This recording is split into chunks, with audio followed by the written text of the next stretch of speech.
Hi Vanessa, how are you? I'm fine. I'm good.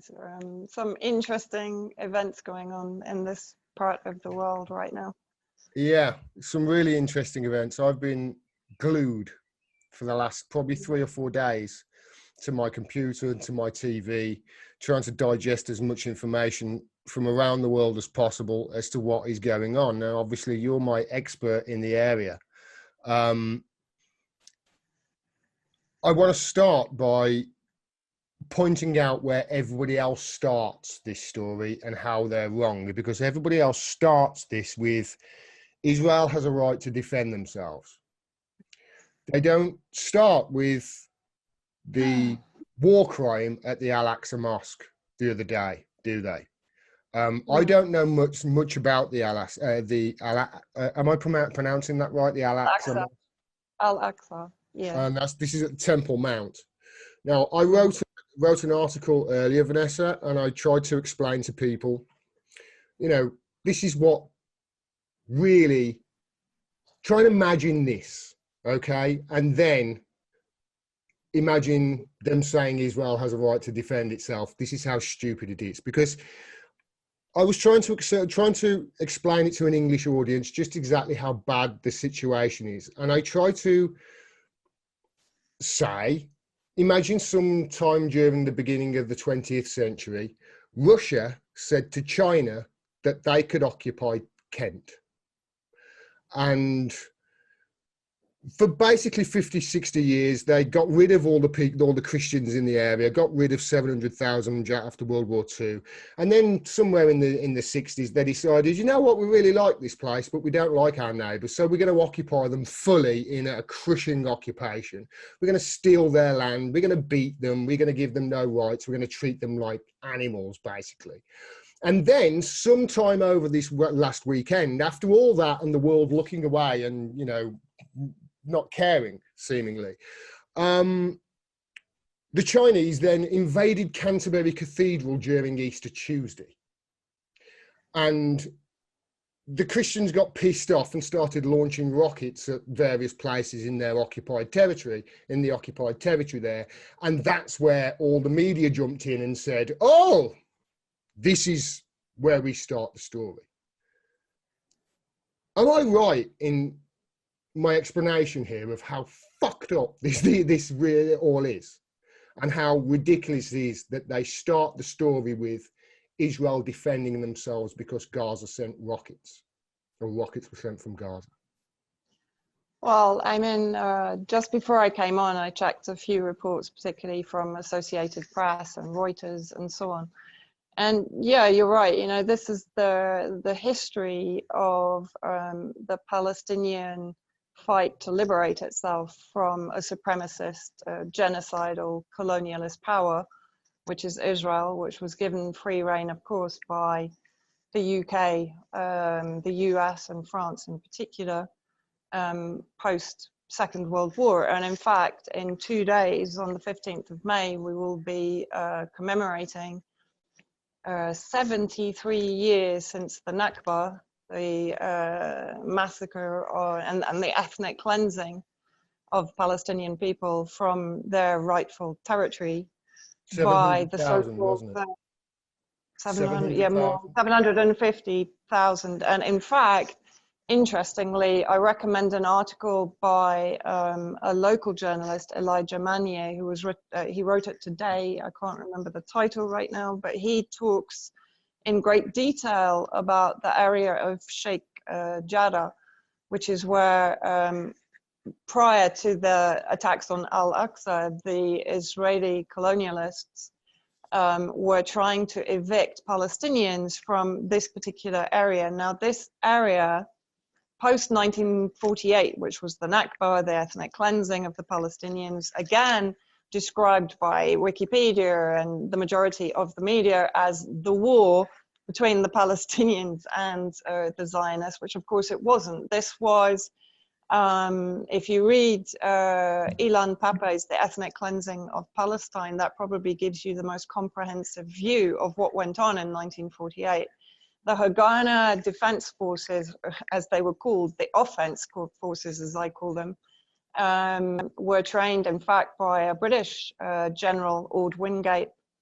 The surveillance that went on prior to 1948 to determine the families that would effectively be ethnically cleansed, the leaders in the various communities, villages, towns, and cities that could be targeted in order to destabilize and demoralize the Palestinians and to drive them out of their towns and villages into the acceptable towns and villages for them to resettle as refugees. And of course, Gaza is part of that. Many of the Palestinians living in Gaza are refugees from the occupied territories.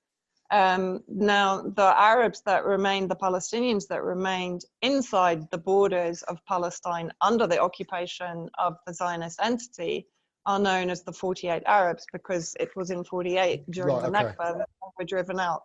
Sheikh Jarrah, which is the area where the Zionists were trying to evict people from their homes, post 1948, there was an agreement between Jordan and UNRWA, UN agency, to allow, at that point, it was 28 families. So post the ethnic cleansing, 28 families were given the right and the land by Jordan, because Jordan at this point was in control of this area of the West Bank, right? Up until 67, when the Zionist entity took over this area. And so 28 families were given the right to settle in this area in Sheikh Jarrah. And this was an agreement between the UN and Jordanian authorities. Post 1967, the families went from 28 to 38. And then over a period of time, and as I say, I recommend reading Elijah Manier's latest article. You can follow him on Twitter. You can pick I do follow him on Twitter. Yeah. I do. I actually know the article that you're talking about because I was looking at it earlier. I haven't read it all yet, but I have bookmarked it. So basically then, from 67 onwards, when the Zionists occupied that area of the West Bank, basically then we saw the normal shenanigans by the colonialists to basically steal the territory legally from the Palestinians, legally definitely in quotation marks. And so the culmination of this was the Zionist attempt to evict those families who had been given that territory to build their homes on by Jordan and a UN agency. Of course, UNRWA is the agency within the UN that is basically in charge of Palestine, let's say, and Gaza. Like, Gaza is part of Palestine, but you know, it's kept separate by the apartheid wall, of course. And so basically, of course, that, I mean, you know, the history of the Zionist eviction and destruction of Palestinian homes in order to build their own settlements. And the Zionist settlers, I call them the ISIS in Palestine, because there you have, I mean, fascist, racist, violent, barbaric human beings who have settled on territory that is not theirs. There was a video put out today showing one of the settlers that had come to the area of Al-Lid, which they call Lod. Now, again, Lid was one of the areas that was ethnically cleansed in 1948 and actually was the scene of one of the biggest massacres of Palestinians by the Israeli offensive forces, right? And I think it was around 446, nearly, or 500 people were massacred in this area, right? And they have coexisted side by side for those 73 years. As I said, on the 15th of May, it's the anniversary of Nakba, on the 15th of May, 1948 when it started. So in Al-Lid, we're seeing these extremist settlers coming in, and there was a video put out on Twitter today of one of these settlers talking about the only thing that these, basically he's described that he's completely dehumanizing the Palestinian owners of this land, right? And he's basically saying the only way that you can stop these protests is a bullet in the head. So he's advocating publicly violence against these people, that after 73 years of suppression, racism, elitism, continued ethnic cleansing, you know, the ethnic cleansing hasn't stopped. If we're looking at the bombing now in Gaza, every time that the Zionists mow the lawn, as they describe it, when they decide to go on a bombing campaign against Gaza, they will target specific families, and they will target every single member of that family. So it's a throwback to the 1948 ethnic cleansing, when, as I said, they identified community leaders, prominent families, and they effectively murdered those families, those leaders, in order to demoralize the remaining populations, to drive them out of their areas. There's a word for that. There's a word for it. It's called terrorism. Yeah, it's genocide, and it's called genocide. You know, this has been an ongoing genocide for 73 years. And what I find extraordinary now, and the reason that now Gaza, the armed resistance in Gaza, and I'll come to that later, but the armed resistance in Gaza, that everyone labels as Hamas, right? But actually, I mean, I've met with the armed resistance in Gaza. Eva Bartlett has spent considerable time inside Gaza. These guys are the sons and brothers and fathers of families that are every day being targeted by the Zionist entity. If they go onto their agricultural land to farm, they can be sniped from the fence and the wall. Mm-hmm. The wall itself has automatic machine gun turrets all the way along it. And the distance of triggering that machine gun changes on a weekly or daily basis. Yeah, I've heard so this. these farmers never know when it can be triggered. So they could be, you know, working on their land one day, go back the next day, and they get shot in the same spot. Yeah, and there are constant. I mean, I remember sitting in a meeting on the coast in Gaza in 2013 after the bombing in 2012, and Eva and I were both in Gaza in 2012 during that bombing. But in 2013, I was sitting in a meeting. Suddenly, there's an explosion on the street outside, and an Israeli drone had targeted a hospital worker on his way to work on his motorbike because they decided he was a Hamas member. I mean, you know, if you're going to start saying this, then all 2 million Gazans living in a strip of land the size of the Isle of Wight, they are all Hamas, you know, because they all believe in the resistance. They might not call themselves Hamas, they may not identify with Hamas leadership, but they are all the resistance. Yeah, they don't call them Hamas, but they call them human shields of Hamas, and Hamas put them there. That's what they say, don't they? I want to move on a little bit. 2 million. I just want people to really think about this. Imagine 2 million people living on a strip of land the size of the Isle of Wight, right? 2 million. How is it possible for Hamas or for resistance fighters to move in such a tightly packed area without putting people at risk? Well, they can't wade out into the sea because Israeli gunboats will mow them down out there as well. So exactly. Yeah, exactly. Human rights organizations have finally started being, well, they've finally come out and called Israel what it is, in the apartheid state.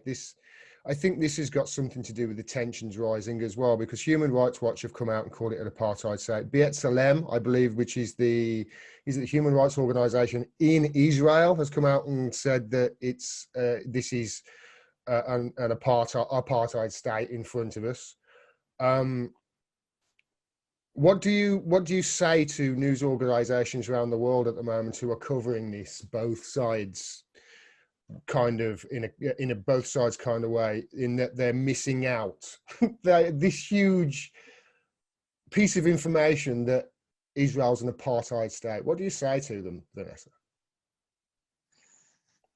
First of all, I don't think the terminology of apartheid state goes far enough, because that implies only that Israel is a racist state, which of course it is, but it's also a psychopathic, genocidal, colonialist power that is heavily invested in by the United States, the UK, and the EU, right? It is the US military base. It is a nuclear power. It is a very secretive nuclear power in the Middle East. Israel itself has destabilized the majority of the region since its, I call it its non-existence, because in my view, you see, even if you recognize Israel as an apartheid state, you are passively accepting it's a state. It is a non-state, okay. Right? It is a state that has been born, it's a settler state, very much as the US is, actually, if you consider the genocide of the indigenous American Indians that enabled America to grow out of that genocide, right? Just Israel. I've got a picture in my head of, like, you know, a Native American Indian standing there going, so you say I've got a claim to my own land, right? You know, it does. Yeah, there are comparisons there. You know, this is exactly the same thing. You know, they've been disenfranchised over centuries in very much the same way. And you know, and I always remember in William Blum's book. Again, I'm having a problem with titles today.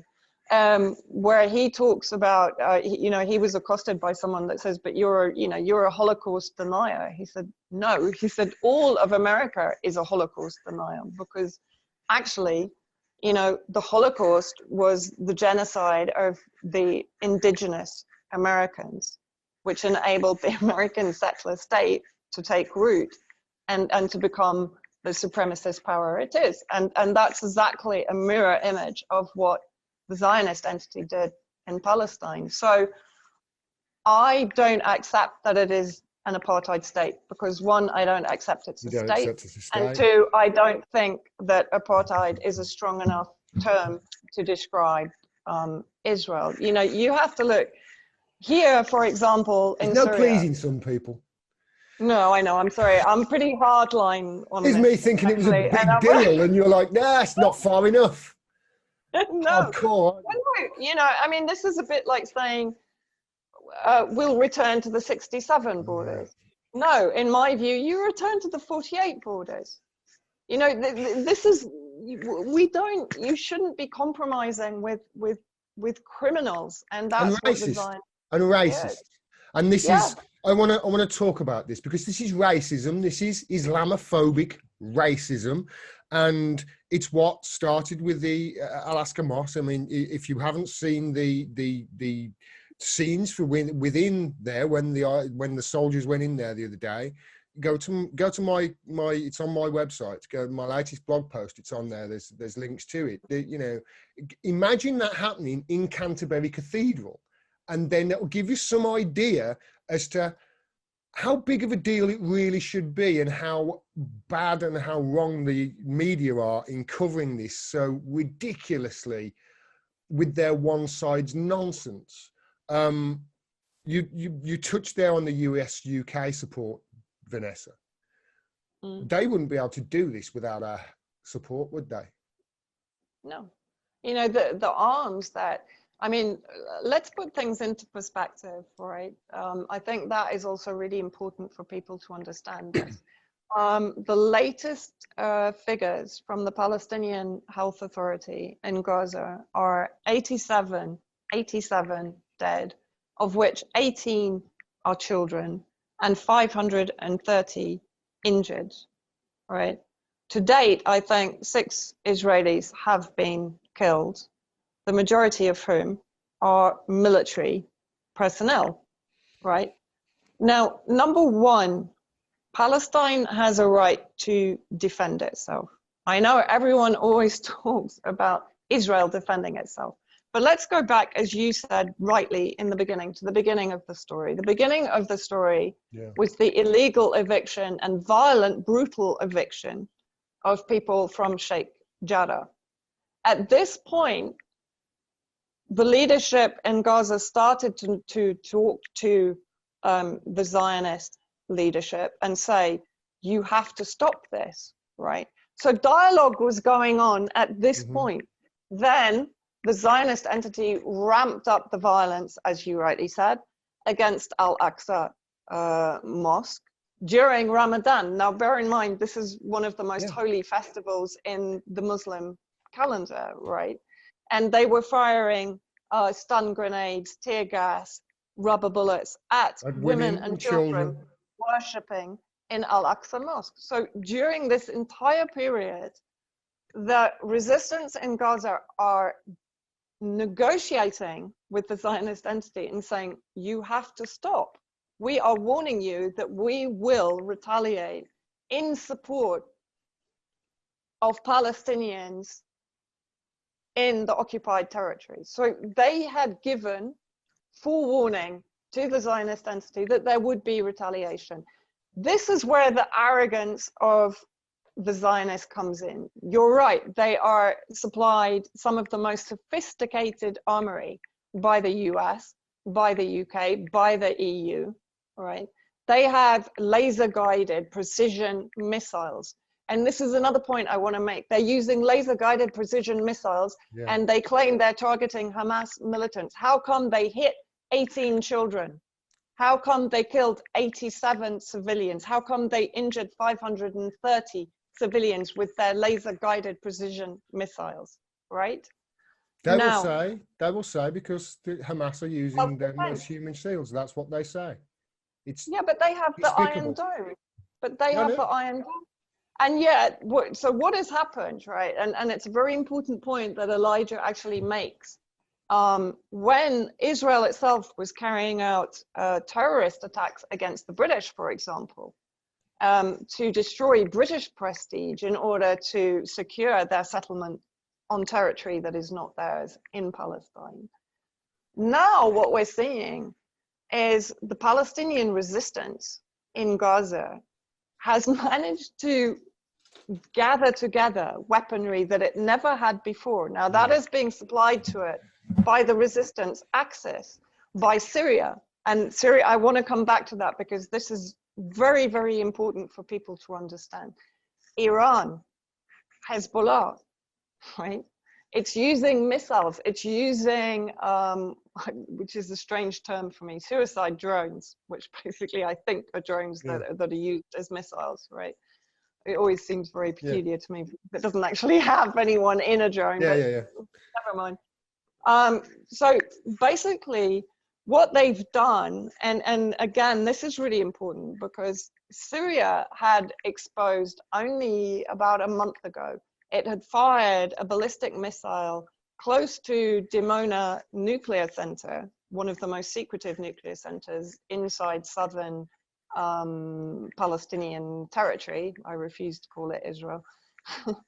And the interesting thing was the Iron Dome had been unable to intercept that missile. So that sent a message to the resistance in Palestine that the Iron Dome was not infallible. It wasn't invincible, just as the US Patriot missile systems in Saudi Arabia are not invincible against the Yemeni homemade missiles that are destroying Aramco and other oil fields and electrical power stations inside Saudi Arabia, right? So what we're seeing when we stretch it across the bigger picture is we're seeing the resistance is suddenly going, hold on, you know, Israel is not as invulnerable as it likes to present itself as. You know, Israel presents itself as a superpower. What's happening now is the resistance is demonstrating it's not a superpower. It is vulnerable.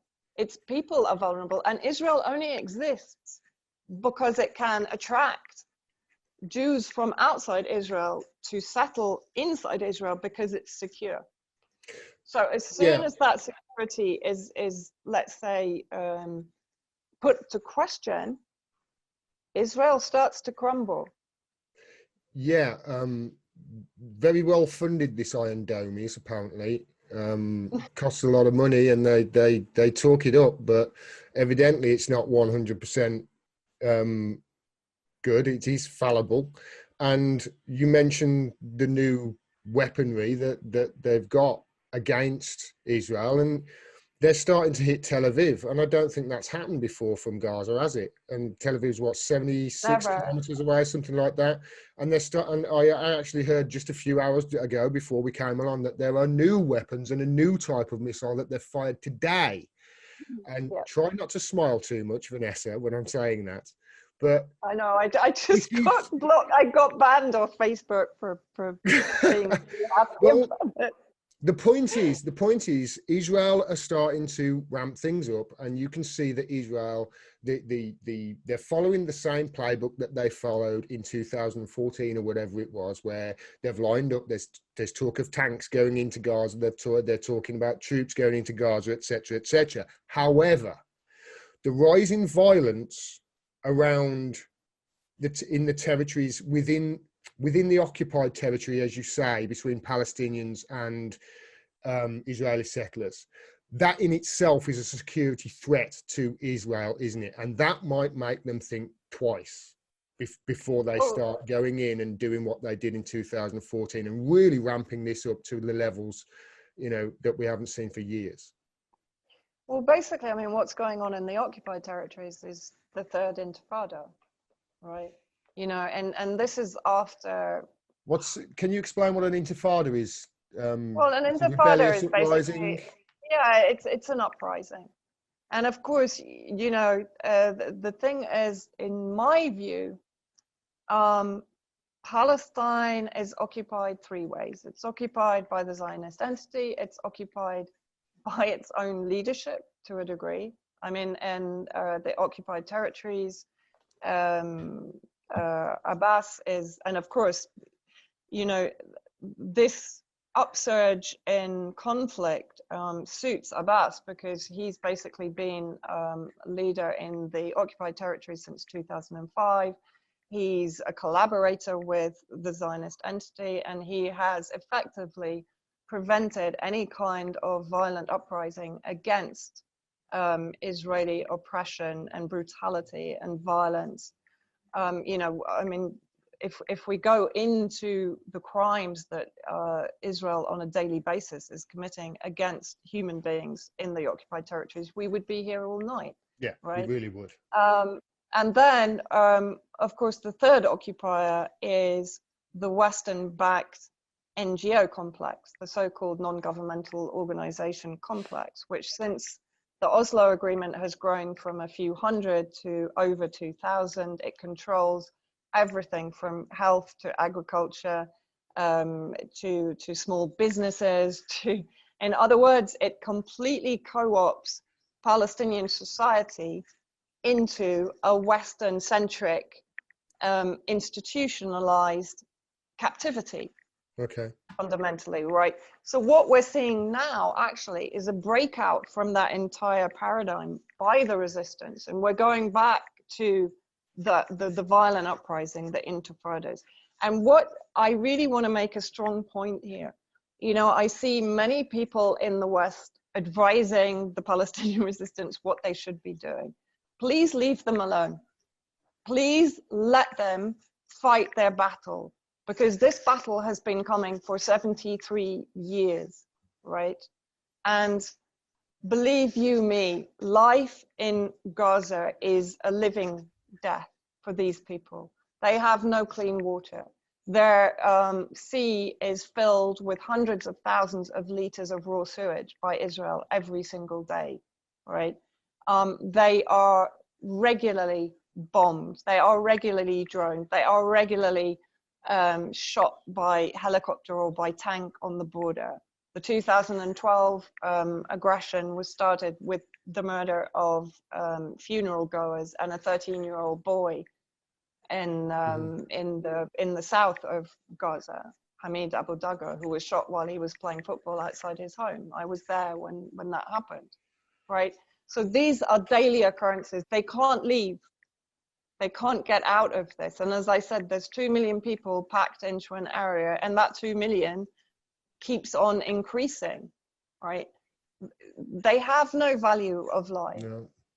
Their only dignity is resistance. And so when people say, but why can't they protest peacefully? Where are they going to protest peacefully? they will still get shot. They will still get bombed, right? So at some point, it's an absolute obligation to fight for your rights. And we in the West should be supporting the resistance, whether it's armed or whether it's peaceful. We should be supporting it because it is their story. It's their right to do what they're doing. And they shouldn't be questioned for it. They should be simply stood in solidarity with, right? Because it's their right to do this. And even if the recrimination from Israel is going to be horrendous. And it is. Yeah, it is horrendous. Look at, 530 injured in how many Already. days? And the settlers are heavily armed. I call them ISIS. I'm not joking, because Israel has backed ISIS. Israel has backed Al Qaeda in Syria to destabilize Syria, because Syria is the strongest ally of Palestine in the region, besides Hezbollah and Iran, right? So Israel and ISIS are two sides of one coin. And if you listen to the settlers, these are heavily armed. Most of them are carrying Kalashnikovs, or maybe not Kalashnikovs, but the US version of it. And they are brutal and violent. They're tyrannical. Yeah. So they are extremists. They're fascists and they're extremists. I've seen what's going on. They are dragging people out of cars and just beating them unconscious on the floor, and then the Western media are saying, "Oh, his injuries were moderate" and stuff like that. They're saying that it's happening on both sides. You could say that, I suppose, but that's like saying, we won a football match 99-1, and it's like, oh, both sides scored. It's ridiculous. You mentioned their 73 years. I want to. Here's a point here, Vanessa. How much longer? If not now, if they're not going to rise up now, and we're not going to get the support now, how much longer? Is it another 10 years? I saw a video the other day of George Galloway standing up. It was about 10 years ago, 15, 20 years ago, probably. And he was saying how, it was 47 years of an occupation then. And he was saying how much longer, how many more Palestinians are going to be killed? How many more war crimes are we going to look the other way while they're committed? And that was 10 years ago. This is a brutal apartheid occupation that's committing war crimes with impunity, because it's got the backing of superpowers who look the other way and then point fingers at other countries saying your shit stinks whilst we're supporting this. We've got no moral authority here anywhere in the world if we're going to support this and not come out. It's not difficult to be on the right side of this, is it? That's the point I'm trying to make. Exactly. And I think the thing is, now we're at a very important historic time in the region. Syria has withstood a 10-year war and sanctions and information war and propaganda war, and stood firm, largely with the help, of course, of again, the allies in the region: Iran, Russia, Hezbollah. I have to also make the point that Hamas itself was instrumental in the destabilization of Syria. So this is a very important point that I'm making. Hamas? Here. Yeah. So Hamas was... Hamas, okay, let me, because this is, okay. I don't want to, because Hamas, of course, is Muslim Brotherhood. And of course, inside Syria, the Muslim Brotherhood was weaponized on many occasions, back in the late 70s, prior to that. And the Muslim Brotherhood was largely created predominantly by the UK in order to create a sort of compliant Islamist political movement that would be a suitable replacement for governments that they wanted to get rid of, and then they could basically impose a Muslim Brotherhood regime in its place. And Syria was no different. And Hamas saw, it betrayed Syria, basically. And it trained Nusra Front fighters. It was involved in destabilization across the country. And in fact, to a large degree, the Syrian government still refused to normalize relationships with Hamas, even more recently when Hamas tried to kind of return to the fold of the resistance. Mm-hmm. But what for me is very interesting here, I still condemn what Hamas did inside Syria, as does Hezbollah and Iran. Mm-hmm. But now what we're seeing is a unification of the resistance. And this is the first time, because it has been the Israeli project, the US project, and the UK project to partition Syria, to partition the region along sectarian lines. So they have been trying to destabilize the region along sectarian lines for decades, right? Yeah. Now what we're seeing are the meshing together of effectively the Muslim Brotherhood, Syria again, Iran, because Syria has supplied some of the weapons, like, for example, I think the Cornet missiles that they used against the Israeli armored car, that came from Syria. And Iran and Hezbollah. So actually what we're seeing is a united front from the resistance at this point. And that is something which will strike fear into Israel and into the US, right? Because don't forget, the US is still occupying the northeast of Syria. Yeah. Right? Yeah, about a third of the country. Yeah, more or less. Yeah, you don't hear that on CNN too often, do you? Eh? No. And stealing the oil and stealing the resources and etc. And funding and arming and equipping ISIS, right? So I think this is, this is an incredibly important point to make. I also make a delineation between Hamas political wing and the armed resistance in Gaza. There's a big difference between the two. Yeah, I've been careful, even in my article that I wrote, I was careful not to say that it was Hamas versus Israel, because it's not. This is an occupying force versus the people that they are, the Palestinian people, and that's what it's. There is no. It's not like there are two sides here fighting a war. It's not. The one side has got nuclear weapons and the other side have got catapults and stones. I mean, they're getting some missiles now, which is interesting, shall we say? Well, it's not dissimilar to how Yemen has fought back against Saudi disproportionate power. And Saudi, of course, is also allied with Israel and UAE, etc., in the destruction of Yemen. Of course, they are heavily backed again by the US and the UK and the EU. But look at what Yemen has achieved. As I said, they've taken the war to Saudi Arabia. They've started targeting oil fields, electrical power stations. So actually, when we look at it all together, that's what I'm saying.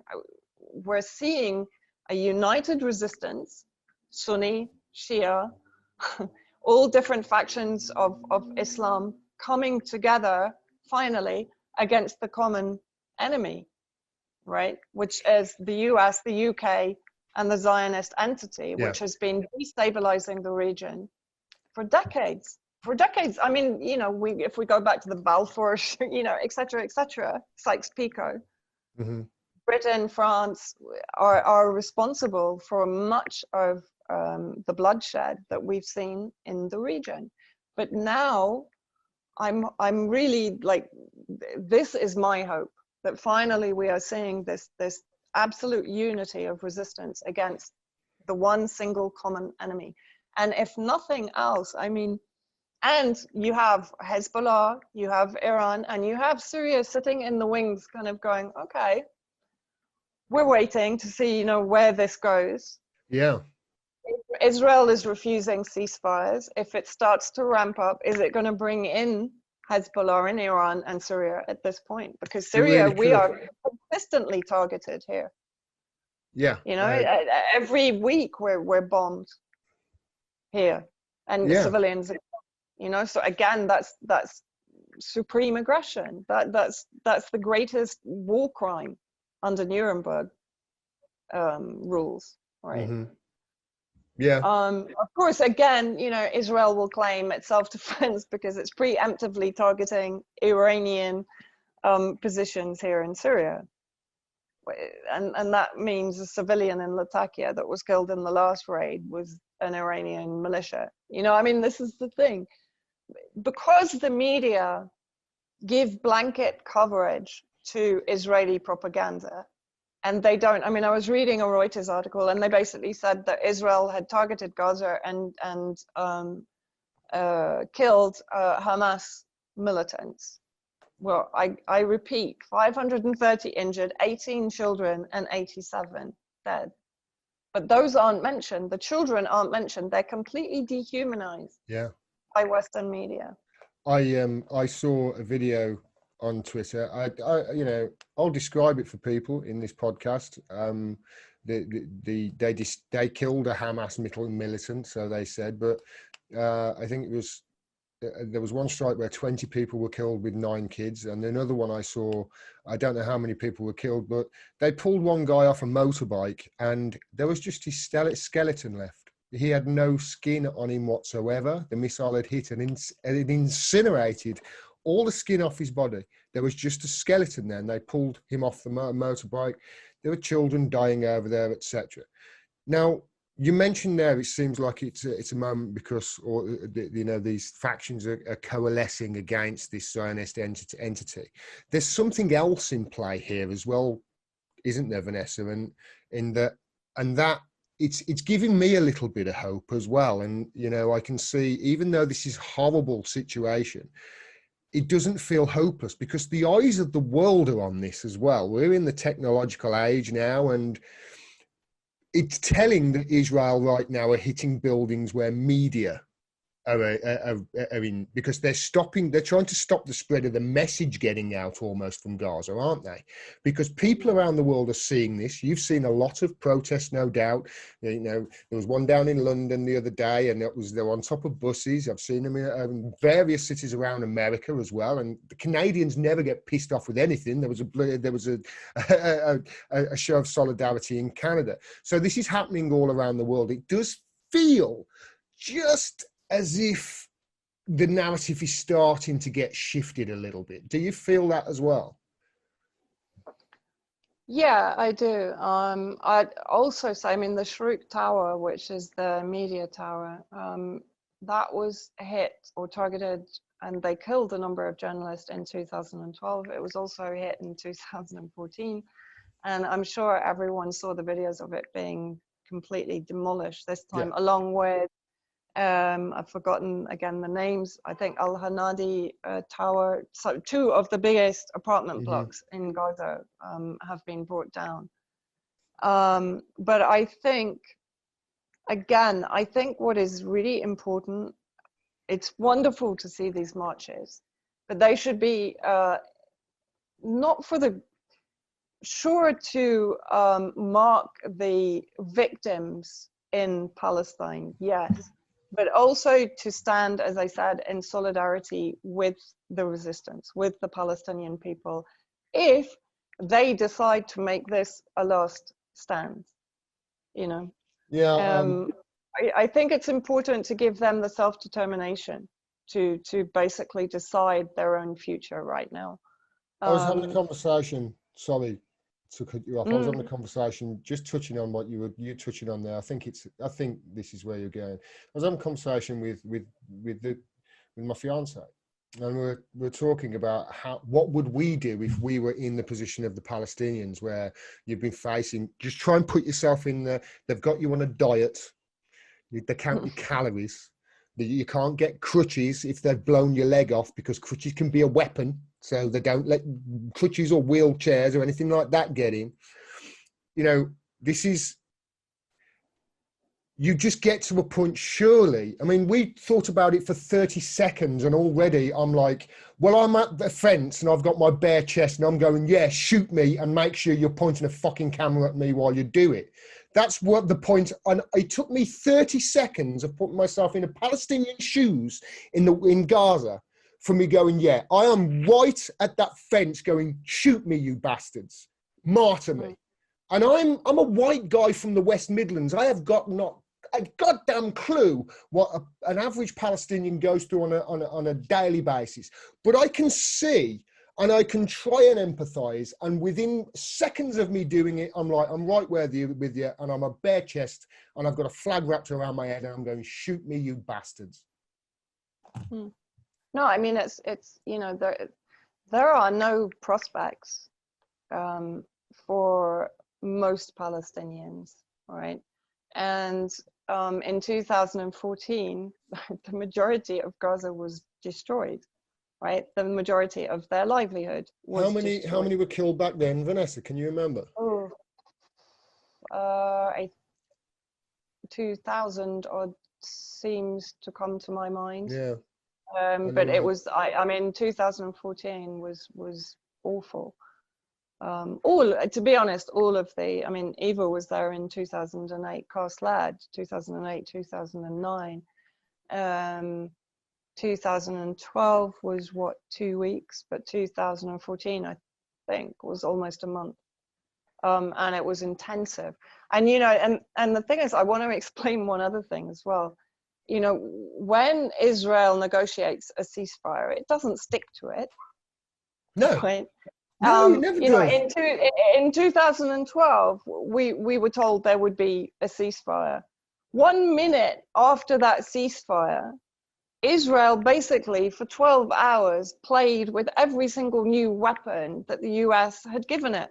Yeah. So it was using new missiles, new jets, new ways of killing people through sonic waves, through bunker buster bombs, you know, which if you're within a kilometer of it can make you feel physically sick because they disturb the waves in your ears. They basically completely destabilize you, you know, and for 12 hours it was hell on earth on Gaza at that point. Finally, the final ceasefire came 24 hours later. So ceasefires, you know, political adjustments, really. And particularly, I mean, if Palestine sees that it is not only showing the vulnerability of the Zionist entity, but it is pushing back hard. It is because, as I said, one of the main reasons that Israel exists is because it promotes itself as the homeland for Jews external to Israel, and it provides security. If it can no longer provide security, one, settlers will start leaving, right? And two, it's not going to achieve the settlement that it needs. So this is a dangerous tipping point, actually, for Israel. And, you know, it's the next few days, I think, are going to be extremely critical. I agree. I know you haven't got, I've probably got about another 10 minutes. I said an hour. Thanks so much for giving me your time, Vanessa. I want to touch on the end on the hypocrisy here and the fact that we've got no moral standard in the West because we're supporting this. Why is it that one type of Muslim seems to be, you know, worth more than another type of Muslim in the West? Why is it that we get our panties in the bunch as the way China apparently are treating the Uyghurs, but not so much with the way Israel treat the Palestinians? Can you just, you know, touch on that and how, I don't know, it makes me feel sick. How about you? Well, you know, this is the propaganda machine in action, right? Because, I mean, let's just very quickly touch on the Uyghurs, and then I think I'm going to kind of upset enough of your audience. I'm sure you won't, Vanessa. Fantastic. But, you know, let's remember there are 25,000 Uyghurs in Idlib, in Syria, that have been responsible for ethnic cleansing pogroms against, as you rightly say, the wrong kind of Muslim, or the wrong kind of Christian, or the wrong kind of Ismaili, fighting alongside Al-Qaeda in Syria. Right, you know, the photographic evidence is there, and the numbers are around 25,000 in Idlib now. The Uyghurs themselves have carried out numerous terrorist attacks against Chinese, right? So I could go much further into that, but I won't right now. Okay. But what we have That's the to, first I've and heard of that. I haven't heard anything of it. Jeremy Sachs actually gave a absolutely brilliant performance on a BBC Newsnight interview where they were supposed to be talking about climate change, and he basically ended up lambasting the BBC for promoting the anti-China rhetoric that is now circulating. And, you know, we're hearing yet again the word genocide. I mean, you know, Israel is a genocidal entity, and yet it is never called one, right? No. Why aren't we calling China apartheid? No, we immediately, when it's an enemy state, we go immediate to genocide. genocide. The bar or for calling tyrant or criminal. Yeah, the bar for calling China a genocide, what they're doing to the Uyghurs, is subterranean. Whereas the bar for calling what's happening in Israel a genocide and Palestine is you can't go that far. Even people I respect in this country who are great on the subject won't go as far as calling it a genocide. And I'm like, well, because they're clearly you're not actually. They'll get labeled anti-Semitic. They'll be, you know, I mean, that's the thing. If you put your head over the parapet with Israel, right, like as Jeremy Corbyn tried to, or Chris Williamson, you know, you get your head shot off. And the fact is that we don't have two parties in Britain anymore. No. You just have two versions of the same totalitarian state pretenders, right? Well, the good news is the good news is Keir Starmer's going to move and be more like Joe Biden. So I think Joe Biden's further right than Boris Johnson. I don't know whether people in Labour realise this, but I actually know a lot about American politics, and I'm telling you, Joe Biden's further right than Boris Johnson, and the Labour Party are right now, and Labour MPs are saying we need to look to America and Joe Biden because that's the direction we're going. So you're absolutely right. There is not two parties in the UK anymore. We are America. And that's and actually, there's not two parties in the US either. You know, no. The fact that we're imposing our version of democracy on the rest of the world, you know, our international rules-based order, as Lavrov and Putin have said recently, you know, what is this rules-based or international rules-based order? Basically, what it means is you will comply with the US supremacist policy, whatever it might be, or you will suffer the consequences. And the consequences are war or sanctions or demonization in the media, as we're seeing now with China. You know, John Pilger did the Coming War on China documentary. I thoroughly recommend people to watch it because he tweeted out a few days ago, he said, you know, the war is here. I warned about it and it's here. And all of this kind of, as I say, you know, this Hitlerization, this genocidal rhetoric that's coming out of Western media without a single balancing view. No. This is when you know you need to start asking questions, because you had weapons of mass destruction in Iraq. You had the incubator babies in Iraq, number one, right? You had the Gaddafi troops rape in Benghazi. You had women's rights in Afghanistan. Russiagate. Look at Russiagate. Russiagate. There was no option, a different opinion on MSNBC or CNN or any of them. You're not allowed to actually dissent. COVID, you're not allowed to ask questions, right? And with Syria, you have the chemical weapons, which is proven to be a lie. You know, real time, it's proven to be a lie. The OPCW is not just a lie, a false flag. Not just a false flag that led to the bombing of a sovereign country, which is the supreme war crime. You mentioned that earlier. This is the supreme war crime. To bomb a country in retaliation to an act that did not happen, which is exactly what we're talking about with Duma.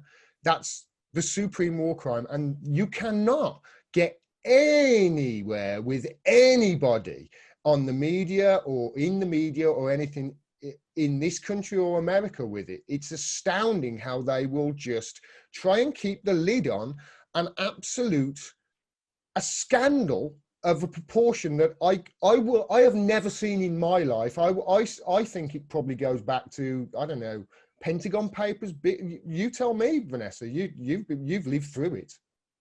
Well, I mean, it's a perfect parallel to the weapons of mass destruction. But if we're talking genocidal, psychopathic maniacs, look at our government. Britain is effectively genociding Yemen, right? Through sanctions, through blockade, through providing, BAE is providing the majority of the weaponry that Saudi Arabians are using to massacre children in Yemen.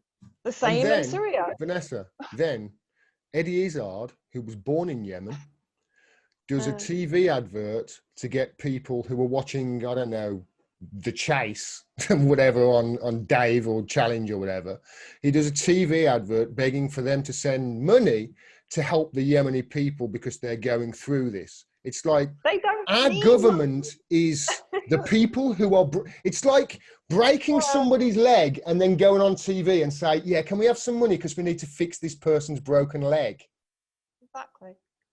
It's ridiculous. And none of the aid money, most of the aid money goes to Al-Qaeda in Yemen anyway.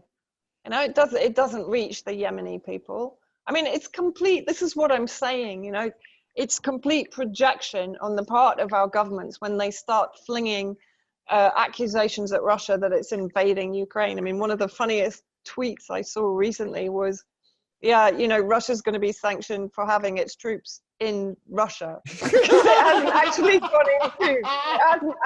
gone into the Ukraine. Why is it whenever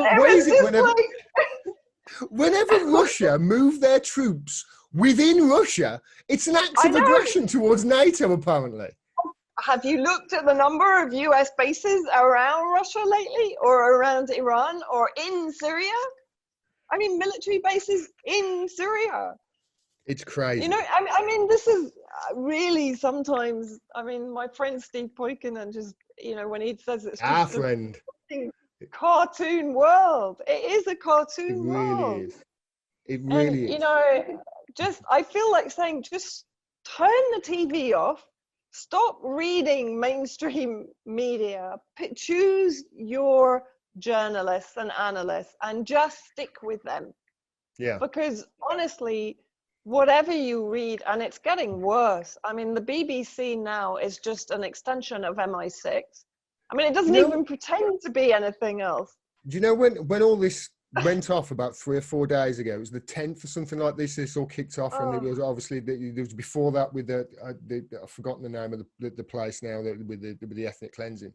But while all this was going on, I was transfixed to it, and I was watching it totally. And the BBC, I just turned them, and they're talking about a pilot whale who was stuck in the Thames, and that was the big story throughout the whole day.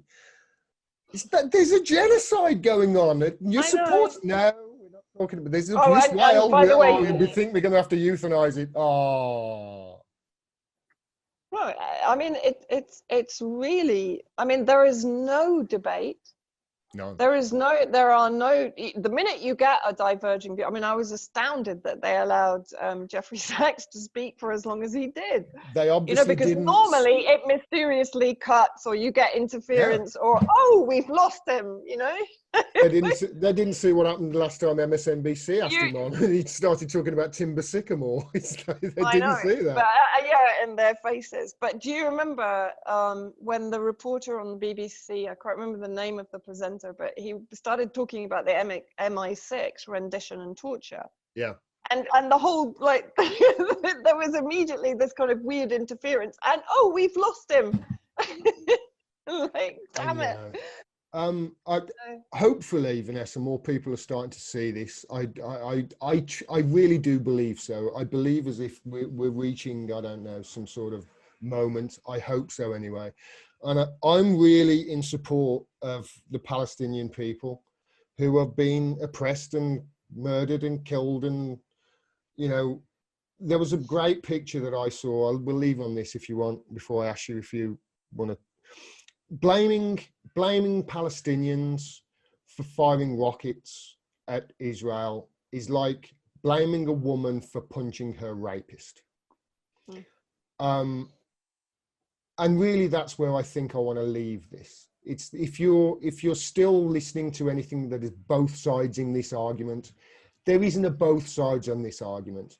There's an oppressing, crushing nuclear power, which has got the backing of other major powers in the world, full backing, unequivocal backing, who will look the other way while they are committing war crimes and genocide.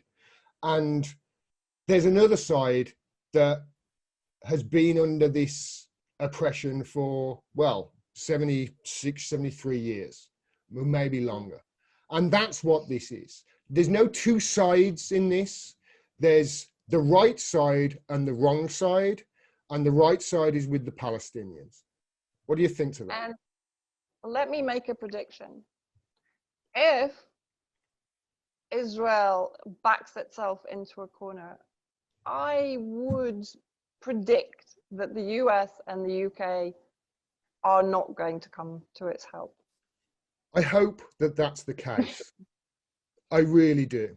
I hope that that's the case.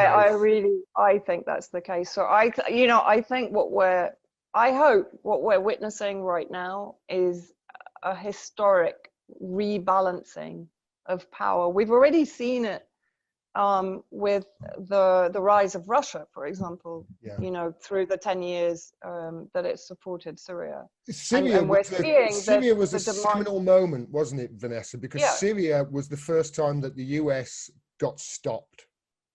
Really. Exactly. And well, apart from Vietnam, but that was what, 25 years? Before my time. But we're seeing a recalibration of global power away from US unipolarity, and of course that includes Israel. And I think what we're seeing right now is, for the first time, Israel is feeling vulnerable. And I'm not celebrating the death of anyone, but Israel has brought this upon itself. It will never come to the negotiating table while it holds the upper hand. And it will always hold the upper hand while it has UK, US, and EU backing, right? With weaponry and so on, and political, diplomatic support, right? But if it's made to feel vulnerable, then it's a different case altogether. And I think that is the best outcome from this situation. And in all honesty, I really hope it happens. However it happens, I stand in solidarity 100% with the resistance. And that is not only the Palestinian people, that is the people of the region who have been traumatized and oppressed and brutalized by this US, UK, EU incubated power that they have placed in a position of power and supremacy in the Middle East that was not theirs to occupy in this way by proxy by Israel. I'm right there with you, Vanessa. Thank you so much. Thank you so much. Where can people find you? You're on Rockfin. I'm on Rockfin now as well. I'm on Rockfin. Yeah, I'm on Rockfin. I'm still hanging on to Patreon. Most of my friends have been kicked off. I've gone. I've gone. I'm doing it myself now. I can send you actually my link tree, because I'm on Telegram and I'm on. I've tried to kind of diversify. And I'll let people, like, all the links will be below this to find out where you can get see Vanessa's work. Anyway, I hope I've not shocked your audience too much. No, are you kidding me? It's my audience, Vanessa. You've been probably tame compared to some of the stuff I've done in the past. So thanks so much for your time. Can I just say one more thing? Of course. If I would recommend people to follow Marwa Osman, Laith Maru, Elijah Manier, Eva Bartlett, And I can send you a few other names when Please kind of do, and we'll link them underneath this video. And I will say to people, please follow these people on Twitter, because you know this is where you need to get your information from. You need to be starting to switch off the BBC, CNN, MSNBC, Fox, Al Jazeera, the lot of them, and get your information from trusted sources who are on the ground or in the area that you know are going to give you actually what's going on with nuance and with the details as well going on. Yeah, exactly. Thanks so much, All right. Vanessa, and Thanks, I'll mate. talk to you soon. Take care.